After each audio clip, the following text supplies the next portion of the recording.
기도하고 말씀 생각하십시다.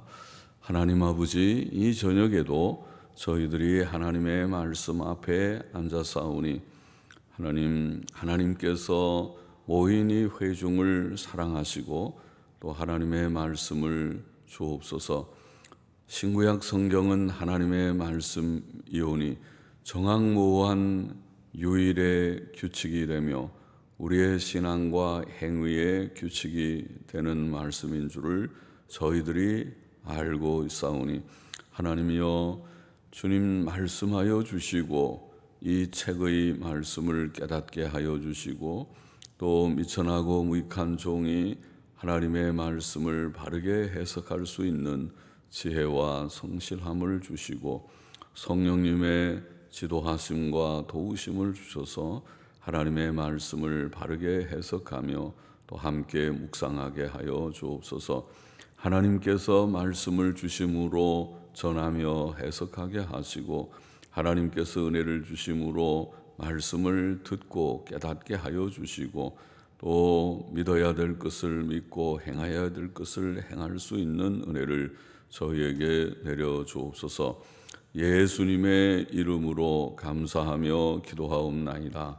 아멘. 아멘. 욥기 9장 16절부터 24절 말씀 좀 생각해 보십시다. 16절 말씀을 보십시다. 가령 내가 그를 부름으로 그가 내게 대답하셨을지라도 내 음성을 들으셨다고는 내가 믿지 아니하리라. 가령 내가 그를 부름으로 그가 내게 대답하셨을지라도, 기도의 응답에 대한 것이죠. 욥의 말은 우리가 하나님께 기도하는 일을 부인하는 것이 아닙니다. 우리는 하나님께 항상 기도하기를 힘써야 합니다. 주께서는 항상 기도하고 낭망하지 말라고 교훈하셨습니다. 사도 바울은 쉬지 말고 기도하라고 교훈했고 또 아무것도 염려하지 말고 오직 모든 일에 기도와 간구로 너희 구할 것을 감사함으로 하나님께 아뢰라고 말했습니다. 기도는 성도의 특권이며 영적 호흡과 같습니다. 또 욥은 기도 응답을 부인하는 것도 아닙니다. 하나님께 올리는 우리의 기도는 응답됩니다. 기도는 응답을 받는 데 가치가 있습니다. 시편 65편 2절은 기도를 들으시는 주여 모든 육체가 주께 나아오리이다고 증거합니다. 주께서는 기도를 들으시는 주님이십니다. 주께서도 구하라 그러면 너희에게 주실 것이요, 찾으라 그러면 찾을 것이요, 문을 두드리라 그러면 너희에게 열릴 것이니 구하는 이마다 얻을 것이요 찾는 이가 찾을 것이요 두드리는 이에게 열릴 것이니라고 말씀하셨고 또 내 이름으로 무엇이든지 내게 구하면 내가 시행하리라고 약속하셨습니다. 욥의 말은 우리가 기도 응답을 받을 때에 교만치 말아야 함을 보인다고 생각됩니다. 우리는 하나님께서 마치 우리만 특별히 사랑하시는 것처럼 생각하지 말고 특히 과장하지 말아야 하겠습니다. 기도를 하고 응답받는 일을 과장하는 허풍쟁이들, 어떤 때는 목사들도 허풍쟁이같이 보이는 목사들도 있는 것 같습니다. 그렇게 되지 말아야 하겠습니다. 우리는 비천한 피조물이며 부족하고 누추한 죄인입니다.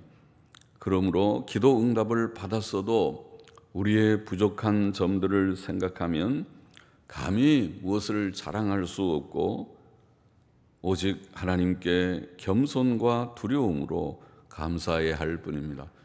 제가 이런 좋은 것을 받을 자격이 없지만은 부족한 점들이 많은 자이지만은 하나님께서 은혜로 응답하셨습니다. 은혜로 좋은 것을 제게 주셨습니다. 그렇게 생각하고 하나님께만 영광을 돌려야 하겠습니다.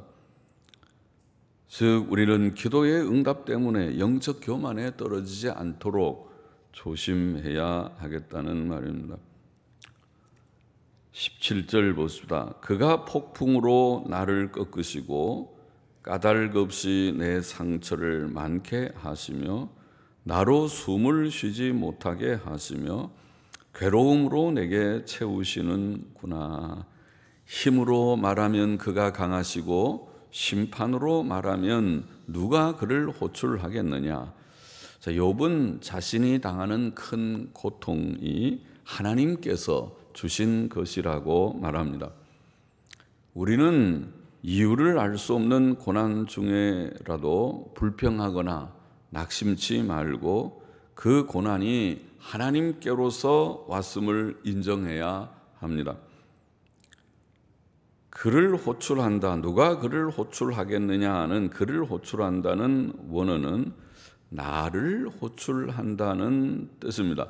히브리어 원문이 옛날 영어 성경은 그렇게 번역했고 권위 있는 사전도 그런데 우리는 그를 호출한다고 그렇게 번역하고 근래 영어 성경들도 우리말처럼 번역하는데 나를 호출한다 이렇게 원문에는 되어 있는데 본문은 내가 호출을 당하여 엄위하신 하나님과 대면하여 말하지 못할 것이라는 뜻이라고 보입니다.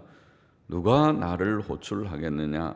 하나님 심판자 하나님 앞에 감히 내가 나설 수 없는 존재가 아닌가 그런 뜻이라고 보입니다. 20절 보십시다. 가령 내가 의로울지라도 내 입이 나를 정죄하리니 가령 내가 순전할지라도 나의 패괴함을 증거하리라. 욥은 고난 중에 하나님 앞에서 자신의 부족을 느낍니다. 엄격한 기준으로 보면 나는 죄인이며 내 속에는 사악함과 부패성이 있다는 것을 그는 인정하는 것입니다. 그러므로 그는 자신이 하나님 앞에서 실상 항변할 자격도 항변할 담력도 없는 인생임을 고백하는 것입니다. 우리는 그 고난이 하나님의 징계라 할지라도 그것을 달게 받고 또 훈련이라 할지라도 그것을 참고 견뎌야 합니다. 베드로전서 4장 12절 13절에 보면 너희를 시련하려고 오는 불시험을 이상한 일 당하는 것 같이 이상히 여기지 말고 오직 너희가 그리스도의 고난에 참여하는 것으로 즐거워하라는 말씀이 있죠. 우리가 애매히 당하는 내 죄 때문에 당하는 징책의 고난이 아니고 그리스도 때문에 당하는 고난이라 할지라도 그 고난을 우리가 잘 참고 견뎌야 할 것이다. 우리 자신의 잘못 때문에 내리는 징책은 말할 것도 없고 그것은 불평할 것도 없고 나의 잘못 때문에 하나님이 징책하셨습니다. 그것은 참고 또 자신을 성찰해서 회개할 바를 찾아 회개하고 하나님을 앙망하고 긍휼을 구해야 되지만은 그렇지 않고 그리스도 때문에 당하는 믿음 때문에 당하는 고난이라 할지라도 우리는 잘 참고 또 주님을 앙망해야 되겠습니다. 하나님은 우리에게 힘과 위로를 주십니다. 어떤 경우라도 하나님께서는 우리를 징책하시는 경우라도 징계 속에서라도 우리를 위로하시고 격려하시고 그러므로 힘을 내라. 다시는 그렇게 하지 말아라. 그런 교훈을 주실 것이고 그렇지 않고 주님 때문에 당하는 고난이라면 말할 것도 없이 주님은 우리를 위로 격려하시고 힘내라. 내가 너와 함께한다. 너를 후원하고 응원한다고 말씀하실 것입니다. 21절에 보시죠. 나는 순전하다마는 내가 나를 돌아보지 아니하고 내 생명을 천히 여기는구나. 나는 순전하다마는 이라는 말은 문맥상 나는 순전할지라도 라는 뜻 같습니다. 옛날 영어 성경이나 근래 NIV 성경은 그렇게 번역하고 있습니다. 나는 순전할지라도, 순전함이라는 말은 욥기에 많이 나오고 성경에 많이 나오는 탐이라는 단어는 완전함 혹은 흠 없음 이런 뜻이라고 자주 설명드렸습니다. 욥은 양심에 가책되는 것이 없는 순전한 삶을 살았습니다. 욥기 6장 10절에서도 그는 말하기를 내가 거룩하신 이의 말씀을 거역지 아니하였음이니라. 참 대단하죠. 하나님의 계명대로 살려고 마음의 규칙을 정한 대로 열심히 살았다는 것입니다. 그래도 물론 행위로 하나님 앞에 설 자가 없는 것은 사실이지만은, 그러나 자기가 마음에 거리끼는 것이 많은 사람이라면은 그런 말을 못하죠. 내가 규칙을 정하고 하나님의 계명대로 살아보리라. 좋지 않은 일은 내가 멀리하리라, 하지 아니하리라. 그렇게 결심하고 어느 정도 행하는 그것이 훌륭한 것이죠. 그렇게 우리가 살아야 되죠. 자기의 결심도 없고 결심한 대로 살지도 못하는 그런 사람이 되어서는 안 되겠죠. 내가 거룩하신 이의 말씀을 거역지 않았다. 욥기 6장 29절에는 너희는 돌이키라, 내 일이 의로우니라. 자신의 삶이, 자신의 모든 행실이 의롭다고 그가 고백을 했고, 욥기 9장 20절에서는 가령 내가 의로울지라도 내 입이 나를 정죄하리니 가령 내가 순전할지라도 나의 패괴함을 증거하리라. 의로울지라도 순전할지라도 하는 말은 자신이 상당히 의로운 삶을 산다는 것을 전제하는 그런 표현이라고 보입니다. 내가 나를 돌아보지 않는다. 이게 나는 순전하다마는 순전할지라도 내가 나를 돌아보지 않는다라는 원문은 나는 나의 영혼을 알지 못한다. 나는 나의 영혼을 알지 못한다. 그런 말입니다. 그것은 그가 지금 왜 이런 처지에 있는지, 그 이유가 무엇인지, 또 그 결말이 어떨지 알지 못한다는 뜻 같아 보입니다. 혹은 앞절과 더불어 그가 자신의 온전함과 의를 하나님 앞에서 주장할 수 없다는 뜻이든지, 혹은 뒤따르는 구절과 함께 고난 중에 심히 피곤해서 자신의 생명을 돌아보며 존중할 힘이 없다는 뜻일지도 모르겠습니다. 그래서 내가 나를 돌아보지 않는다, 그렇게 우리말에는 번역을 했는데, 원문의 뜻은 여하튼 나는 나의 영혼을 알지 못한다, 그렇게 되어 있습니다. 욥은 자신의 건강이 회복될 가망성이 없고 너무 고통스럽기 때문에 살고 싶은 의욕도 버리고 있었습니다. 욥은 욥기 6장 8절 9절에서 하나님이 나의 구하는 것을 얻게 하시며 나의 사모하는 것 주시기를 내가 원하나니 이는 곧 나를 멸하기를 기뻐하사 그 손을 들어 나를 끊으실 것이라. 죽기를 원한다는 거죠. 나를 멸하시기를 원한다. 나의 그 손을 들어 나를 끊으시기를 원한다. 내가 나를 죽여주시면 좋겠다. 그런 소원이죠. 7장 15절 16절에서도 비슷하게 이러므로 내 마음에 숨이 막히기를 원하오니, 숨 막히면 죽는 거잖아요. 또 뼈보다도 죽는 것이 나으니라. 뼈보다도 하는 말 우리가 뼈의 수심보다도 그렇게 해석했죠. 뼈보다도, 뼈의 수심보다도 죽는 것이 나으니이다. 내가 생명을 싫어하고 항상 살기를 원치 아니하오니 나를 놓으소서. 내 날은 헛것이니이다. 이제 제가 더 살고 싶지 않으니까 나를 붙들고 있지 마시고 빨리 놓아 주십시오. 생명이 끝나게 해 주십시오. 그렇게 기도를 했어요. 고난이 너무 심하니까. 우리가 괴로움이 극심하면은 그런 기도도 할 수 있겠죠. 그렇게 내가 고통이 심하다고 자살은 못하지만은 자살은 죄니까, 죄 지으면은 천국 가기 어려운 것이 원리니까, 자살은 해서는 안 되고 할 수 없지만은 그러나 하나님 앞에 기도는 할 수 있죠. 하나님, 이제 내가 할 거 좀 다 한 것 같고 너무 이렇게 고통 가운데 두지 마시고 내 목숨을 이제는 데려갔으면 좋겠습니다. 그런 기도는 할 수 있겠죠. 그런 잘못이 아니니까. 그래서 그런 기도를 욥은 하였던 것입니다. 22절 보십시다. 일이 다 일반이라 그러므로 나는 말하기를 하나님이 순전한 자나 악한 자나 멸망시킨다 하나니 호련히 재앙이 내려 도륙될 때에 호련히 재앙, 보통은 재앙이라는 여기 단어 쓰는 일반 단어가 아니라 여기에는 매 혹은 채찍 이런 단어를 썼습니다. 호련히 매가 하나님이 매를 때리신다 혹은 채찍을 때리신다 그런 표현입니다.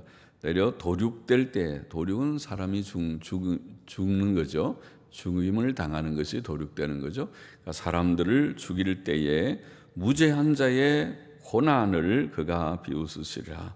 고난이라는 단어도 일반적인 고난의 단어보다는 절망이라는 단어를 여기에 썼습니다.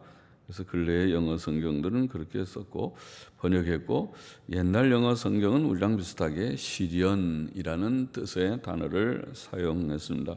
무죄한 자의 고난, 죄가 없지만은 이런 절망적인 상황에 떨어지거나 또 시련을 당한다 그런 뜻이겠습니다. 무죄한 자의 고난을 그가 비웃으시리라. 세상이 악인의 손에 붙이웠고 재판관의 얼굴도 가리워졌나니 그렇게 되게 하니가. 자, 세상이 악인의 손에 붙이웠고 악한 사람들이 세상에서 활개치고 또 재판관의 얼굴도 그렇게 가리워졌다는 말은 공의로 재판하지 않고 모든 불법한 재판들이 들어있고 하는 그런 뜻이겠죠. 재판관의 얼굴도 가리워졌다는 말은 원문의 뜻은 그가 그 재판관들의 얼굴을 가리우셨으니, 사실은 그런 뜻입니다. 그가 그 재판관들의 얼굴을 가리우셨으니 그렇게 되게 하니가 그가 아니시면 누구이뇨. 즉 하나님께서 이런 모든 현실을 다 주셨다는 말씀이죠. 하나님께서 악인들과 의인들을 다 다스리고 계십니다. 하나님께서는 때때로 의인에게도 고난과 재앙을 내리십니다. 그는 악인에게 주시는 것과 비슷하게 의인에게도 고난을 주십니다. 의인도 자연적 재해나 교통사고 등을 당합니다.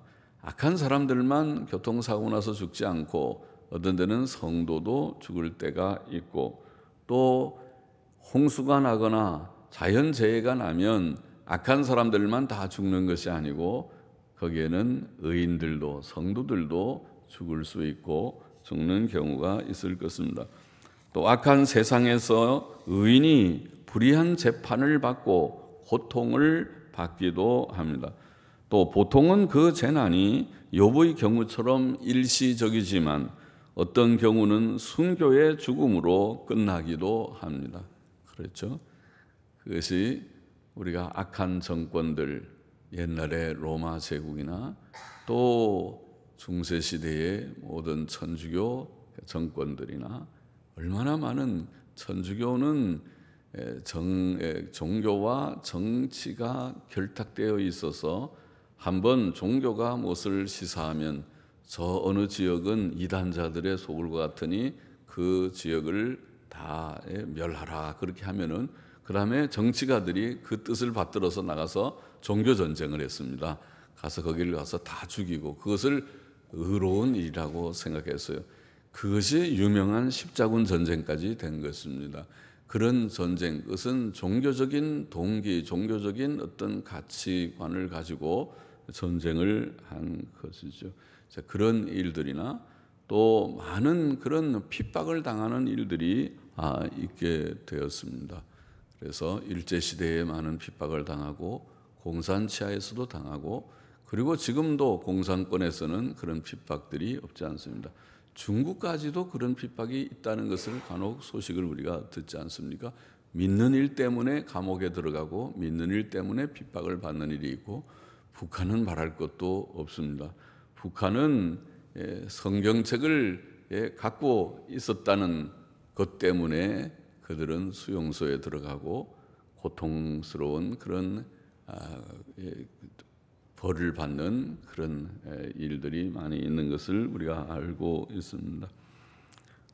세상 사람들이 보면 성도에게 닥친 이런 고난은 이해하기 어려운 불행 같은 일일 것입니다. 그러나 하나님의 관점에서 또는 영생의 관점에서 보면 그것은 큰 일도 아니고 큰 불행도 아닙니다. 그것은 오히려 하나님께 영광이 됩니다. 성도가 고난 중에도 하나님을 믿고 하나님을 증거하고 믿음을 증거하는 것 자체가 하나님께 영광이 됩니다. 하나님께서 하나님이시기 때문에 사람이 그를 믿는 것이, 그리고 진리가 진리이기 때문에 사람이 그것을 믿는 것이 참 믿음이며 순수한 믿음입니다. 그러므로 주 예수께서는 아무든지 나를 따라오려거든 자기를 부정하고 자기 십자가를 지고 나를 쫓을 것이라고 말씀하신 것입니다. 자기라는 것이 부정되어야 순수한 믿음이 나옵니다. 자기라는 것이 있어서 자기의 이해관계나 어떤 이익이 거기에 결부됐기 때문에 믿는 것처럼 하는 것은 진정한 믿음이 아닐 수가 있죠. 그런 것이 없는, 자기가 완전히 부정되고 자기의 이해관계가 완전히 초월된 그런 상태에서 순수한 믿음이죠. 그것이, 그 대표적인 것이 바로 고난 가운데 믿는 믿음입니다.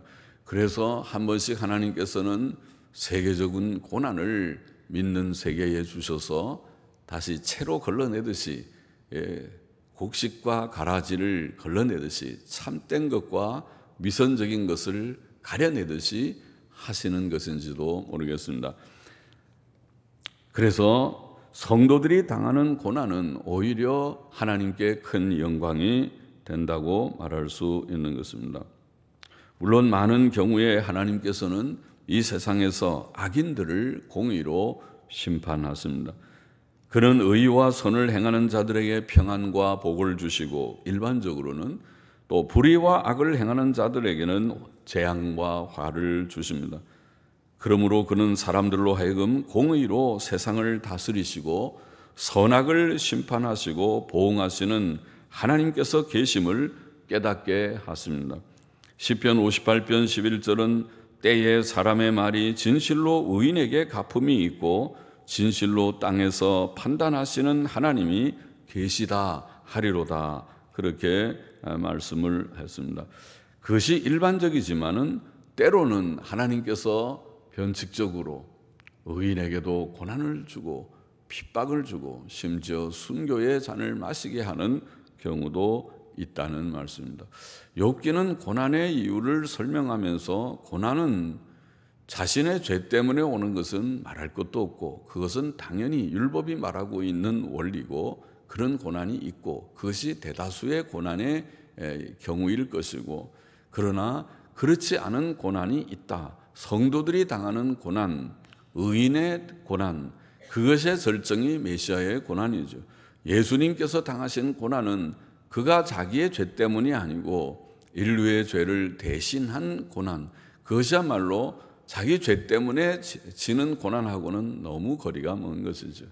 사람들은 저 예수가 죄가 많으니까 천벌을 받았지, 그러니까 남이 지지 않는 저런 참으로 십자가형, 저런 형을 지고 죽는 것을 봐라. 아마 저는 사람이 모르는 무슨 큰 죄를 지었을지 모르겠다. 그렇게 비난하기 쉬운 그런 일일지 몰라도 그런 것이 아니고 그것은 인류의 죄, 우리 모든 택자들의 죄를 담당하신 죽음을 죽으시기 위하여 의인 예수, 하나님의 아들 예수께서 고난을 받으신 것과 같이 그것은 최고의 절정적인 예이고, 그렇지 않은 또 그리스도의 남은 고난에 참여하는 많은 사도들과 성도와 성의 모든 교우들의 고난이 있었습니다. 그들이 고난을 받는, 바울 전도자 바울이 대표적으로 많은 고난을 경험했지만은 그것은 자기의 죄 때문에 받는 고난이라기보다는 하나님을 위해서 전도자로서 받는 고난이었다고 보입니다. 그것이야말로 욥기가 말하고 있는 또 다른 죄 때문에 받는 고난 말고 까닭 없이 받는 그런 고난의 그런 일들에 포함된다고 보입니다. 오늘 여기에 몇 절의 말씀의 교훈은 두 가지쯤 우리가 교훈을 정리해 볼 수 있을 것입니다. 하나는 먼저 간단하게 앞에서 나왔지만은 우리는 항상 하나님께 기도하고 기도 응답을 믿어야 하지만은 그래서 기도하는 것은 성도의 특권이고 또 의무이고 복이지만은 그리고 기도 응답을 받는 것은 당연한 그런 일이고 기도가 응답되지 않는다면은 기도는 의미가 없죠. 기도는 종교적인 그냥 하나의 그 형식이 아니고 하나님과 대면해서 하나님의 응답을 받는 데 의미가 있는 것이지만은 기도 응답을 받았을 때에 욥은 말하기를 내 기도를 들으셨다고 감히 내가 말하지 못하겠다 이런 표현을 했습니다. 그것은 우리 자신이 너무 누추한 존재임을 알고 너무 자랑하지 말고 자기를 크게 여기지 말고 이봐라고 내가 하나님과 직접 통하고 내가 기도하니까 벌써 탁 응답이 되고 그렇지 않느냐. 그렇게 나가면 영적 교만에 떨어지게 되기 쉽습니다. 그렇게 하지 말고 하나님께서 나 같은 부족한 자 나의 기도를 감히 들으셨다고 내가 생각할 수 없지만은 그러나 나의 소원을 주께서 들으신 것 같다고 감사하다고 하나님께 영광을 돌리지만은 자기 자신을 낮추어서 자신의 부족함을 늘 인식하면서 겸손하게 처신하는 것이 필요하다는 것을 우리가 좀 생각했고 그리고 오늘 읽은 여러 절의 말씀의 중요한 내용은 고난 가운데서 우리는 모든 고난이 하나님이 주시는 것이다. 모든 고난은 다 하나님께서 주시는 것이다. 이것은 악인에게 대한 징벌은 물론이고 의인이 당하는 고난도 의인이 어떤 잘못이 있어서 하나님이 그에게 일시적인 징책을 내리는 것도 또 어떤 때는 그런 잘못이 없는데도 욥의 경우와 같이 하나님의 깊은 뜻, 높은 뜻 가운데서 그를 시험하고 단련하기 위하여 고난을 주시는 그런 차원 높은 고난이라 할지라도 하나님이 다 주시는 현실입니다. 고난이 하나님이 주시는 것이기 때문에 고난 속에서 우리가 기억할 것은 하나님의 섭리를 인정하는 것이 필요합니다. 고난 가운데서 그것을 불평으로 대처하려고 하면 하나님을 벌써 부정하는 불신앙이고 교만이고 그렇게 된다고 그랬죠. 하나님이 주시는 현실을 부정하지 말고 하나님이 깊은 뜻, 높은 뜻 가운데서 내게 이런 현실을 주셨습니다. 그것이 고난의 현실이지만 어떤 때는 몸이 아플 수도 있고 경제적인 손실이 있을 수도 있고 또 가정에 어려운 문제들이 있을 수도 있습니다. 이제 연세들이 나이가 들면은 어떤 때는 우리의 자녀들이 부모에게 기쁨이 되지 못하고 부모에게 근심거리가 되고 어떤 때는 마음에 큰 고통을 주는 경우도 있을 수 있습니다. 그렇죠. 자식들이 정말 믿음으로 행하고 사랑으로 행하고 바로 행하면은 부모에게 그처럼 위로가 되고 기쁨이 되겠지만은 그러나 그렇지 않고 서로 돈 있는 집에서는 재산 다툼도 하고 또 좀 나이가 들었다고 부모에게 잘 순종하지 않고 자기 뜻대로 하고 잘못된 그런 방향으로 행할 때에 부모에게는 고통이 많이 되고 아유 저런 것 때문에 내가 10달 동안 배 아프고 저를 위해서 내가 젊을 때에 축자사자 돈을 벌고 저거 먹이고 키우고 하느라고 했는가 이런 이제 생각을 하게 되면은 굉장히 후회스럽고 눈물도 나고 슬프고 나는 뭔가 내 인생은 자식을 위해서 다 내가 이렇게 허비를 했지만은 돌아오는 것이 바로 이것인가 이런 이제 그런 느낌들이 들 수 있겠죠. 그러나 그런 현실까지라도 모든 현실이 하나님께서 내게 주시고 그 현실을 통해서 하나님의 뜻하신 바가 다 있죠. 그래서 그 뜻하신 바는 바로 하나님을 바라보는 것입니다. 세상의 것들을 좀 실망을 해야 하나님을 더 많이 바라보게 돼 있어요. 이치가 그런 것이에요. 세상의 것들이 너무 좋고 행복하면 하나님 바라보겠습니까? 세상의 것을 그래서 하나님께서는 때때로 세상에 건강도 좀 뺏어가고, 우리를 미워해서가 아니라 건강이 좋으면은 자기 건강만 믿고 하나님 별로 의지하지도 않고 뭐 건강 하나는 내가 자신 있다고 그런 생각이나 하고 살겠죠. 그리고 돈도 마찬가지고 자식도 사실은 마찬가지고 남편과 아내도 마찬가지일 것입니다. 그래서 그것은 그만하게 하나님이 내게 주신 것이니까 내가 그저 할 일을 의무를 하고 또 사랑도 하고 또 어떤 때는 좀 위로가 되고 의지도 하고 좋은데, 그러나 그만한 것이지 그 이상은 아닙니다. 그것은 절대적인 차원에서 보면 하나님 외에는 사실 아무도 없습니다. 우리가 하나님과 나만의 관계에서 우리가 결국 서게 됩니다. 죽음 앞에 서게 될 때 그렇습니다. 또 사랑하는 이 의지하는 이들이 하나씩 떠나갈 때 그렇습니다. 그렇잖아요. 결국은 하나님과 나만 남게 되는 것입니다.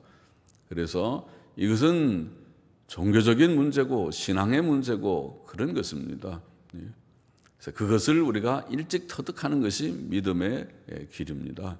우리가 하나님과의 그런 관계가 이것이 중요한 것이로구나. 그 안에서 내가 모든 것을 다 이해하고 또 사랑하고 또 실천하고 하는 것이다.